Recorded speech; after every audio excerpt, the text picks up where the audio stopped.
Ketika kartun Pak Tuntung dipilih sebagai salah satu seri perangko tahun 2000 untuk seri tokoh kartun pada pertengahan Maret lalu, semua pimpinan dan karyawan surat kabar harian Analisa Medan bergembira. Semula mereka terkejut dan seperti tak percaya jika kartun Pak Tuntung karya Hu Witian alias Basuki 48 tahun dipilih PT Pos Indonesia dan Persatuan Kartunis Indonesia Pakarti. Berita itu sungguh sebuah kejutan, kata pemimpin redaksi Analisa, Haji Sofyan. Basuki pun mengakuinya. Sebagai kartunis, ia tak pernah bermimpi atau berpikir kartun Pak Tuntung mendapat kepercayaan publik untuk ditampilkan sebagai seri perangko. Apalagi kartun Pak Tuntung disejajarkan dengan karya kartunis lainnya seperti Panji Koming, karya Dwi Kundoro Brotoatmojo di harian Kompas, Mang Ohle di harian Pikiran Rakyat Bandung, Pak Boy di harian Suara Merdeka Semarang, dan Ai Brewok di harian Bali Pos Denpasar. Semua ini di luar dugaan.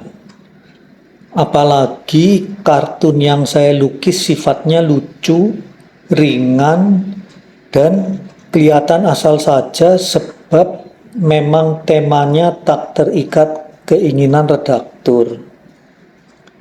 Apa yang menurut saya lucu, saya lukis saja, ungkap Basuki ditemani istrinya Chua Lehua 46 tahun ketika ditemui di rumah mereka di Jalan Laboratorium 2 nomor 6L Medan.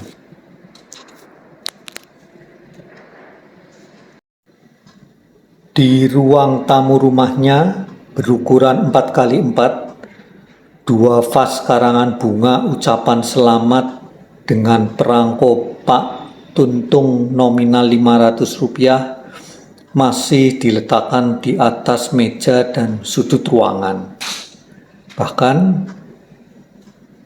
di ruang tempat bersantai di lantai 2 masih terpampang sejumlah kartu ucapan selamat dari kolega maupun penggemar kartun Pak Tuntung, baik dari Medan, Jakarta, Padang, maupun Pekanbaru. Hingga kini pun masih saja ada penggemar yang meminta tanda tangan. Ayah dari 3 anak ini lahir di kota kecil Serbelawan, Kabupaten Simalungun, 110 km tenggara Medan, 25 April 1952. Pada usia 11 tahun, anak almarhum Oh Gyok Ang dan Teh Mui Hyang merantau ke Medan dan menamatkan SMA-nya di Yayasan Sutomo Medan tahun 1971.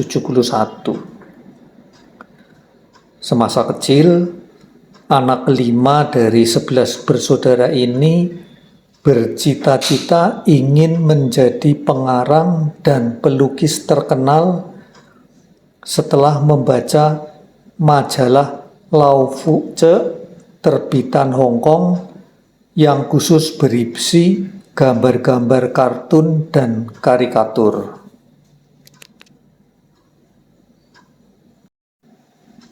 Saya sering membacanya pada waktu kecil karena ayah sering membelinya. Tutur Basuki. Keinginannya meneruskan sekolah ke Fakultas Sastra atau Fakultas Seni kandas karena kedua orang tuanya meninggal dunia. Basuki kesulitan mencari biaya untuk kuliah dan akhirnya memutuskan mencari kerja.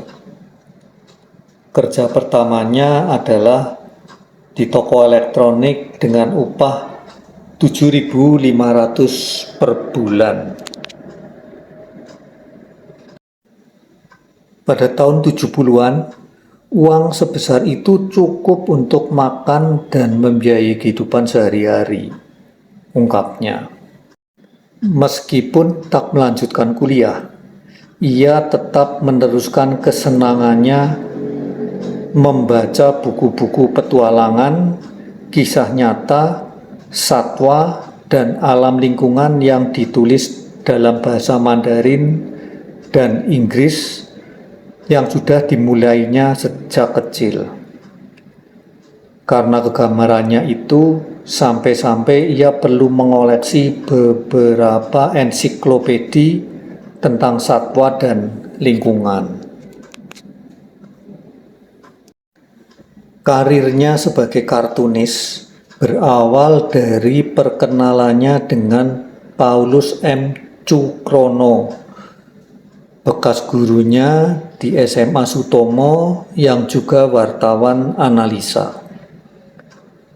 Paulus yang kini menjadi redaktur pelaksana analisa itu mengajaknya bergabung menjadi kartunis karena analisa akan terbit setiap hari dari sebelumnya seminggu sekali. Merasa tertantang, Basuki menerima ajakan Paulus dan pada tanggal 23 Maret 1973, kartun Pak Tuntung pun diluncurkan. Jadi, kartu Pak Tuntung sudah diterbitkan sejak itu setiap hari sampai sekarang, ujar Basuki dengan dialek Mandarinya yang masih kental. Seiring dimulai karirnya sebagai kartunis, kegemarannya menulis pun terus dilanjutkan. Ia mengisi kolom remaja di Harian Indonesia terbitan Medan edisi bahasa Mandarin.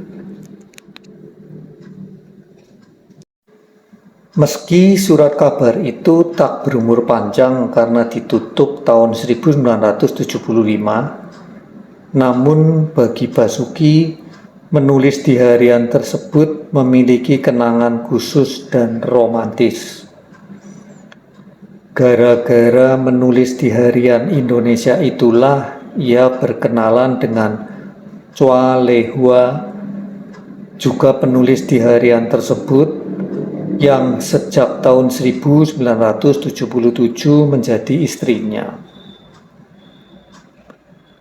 Nama Pak Tuntung menurut Basuki berasal dari salah satu nama kecamatan yang ada di kota Madya Medan, yaitu Medan Tuntungan.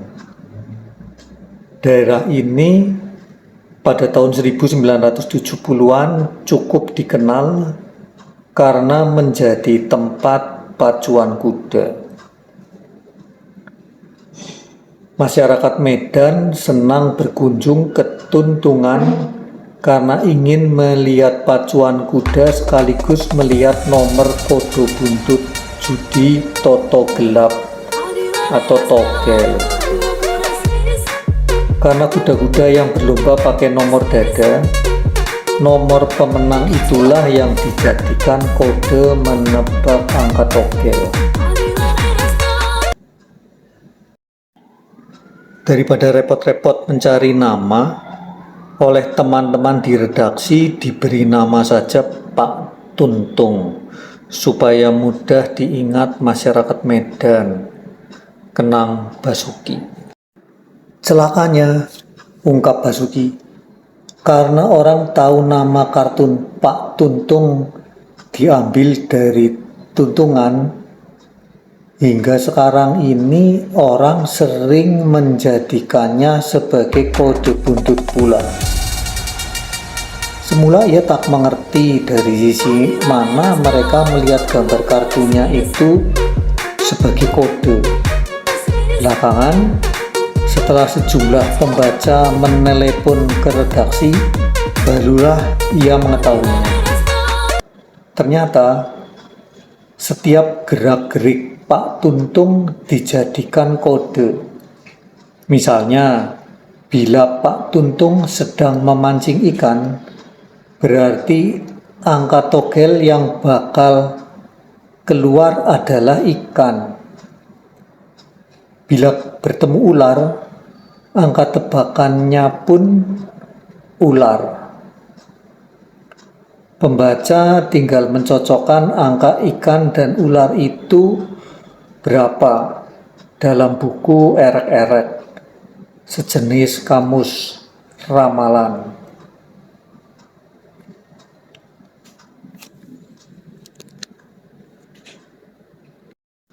Soal itu saya tak peduli, biar saja pembaca menikmatinya. Bagi saya yang penting bagaimana kartun Pak Tuntung bisa membuat orang tertawa, ungkap Basuki yang kartunya juga pernah dikutip koran utusan Malaysia pada tahun 1990-an ketika berlangsung Olimpiade dan SEA Games. Dalam penampilannya, Pak Tuntung bercelana corak liris dengan model cutbray, sedang Bu Tuntun berpakaian rok mini bersepatu tinggi.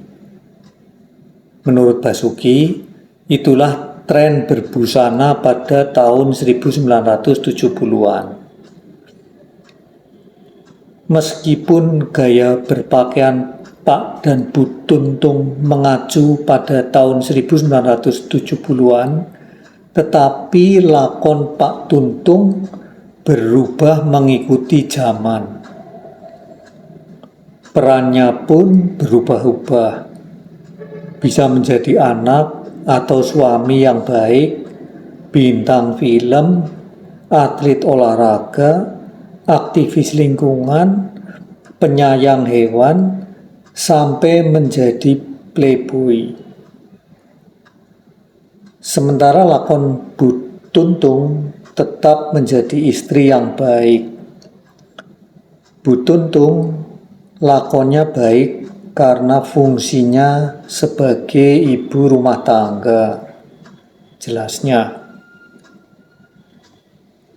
Karena Pak Tuntung harus muncul setiap hari pula Basuki mencari ide untuk kartunya.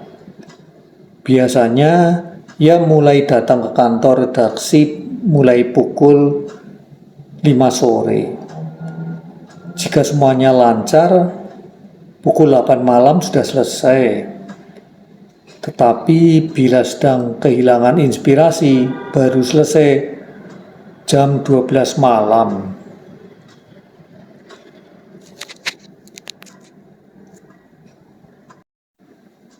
Terus terang, saya mendapat ide terkadang ketika berjalan-jalan melihat sungai, onggokan sampah, pertandingan sepak bola, atau ada peristiwa besar seperti Olimpiade, ungkapnya.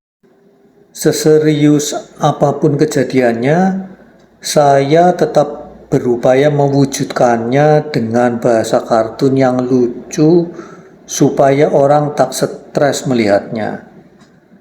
Yang penting pesan kartun itu bisa dinikmati, jelas Basuki yang juga bekerja di bagian iklan analisa itu. Kalau dalam bahasa raga orang mengerti kartun saya, Kenapa harus pakai omong? Dengan begitu orang bebas menginterpretasikan kartun saya. Kalau Gus Dur bilang, buat apa repot-repot? Tegasnya.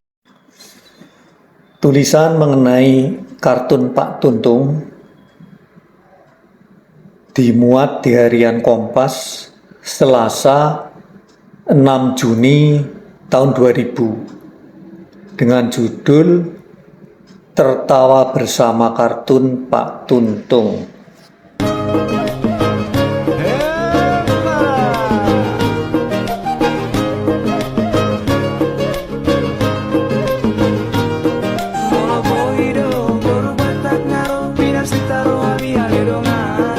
Asa potro ada mangdai nangi mangara moti sasudena di roha maledongan.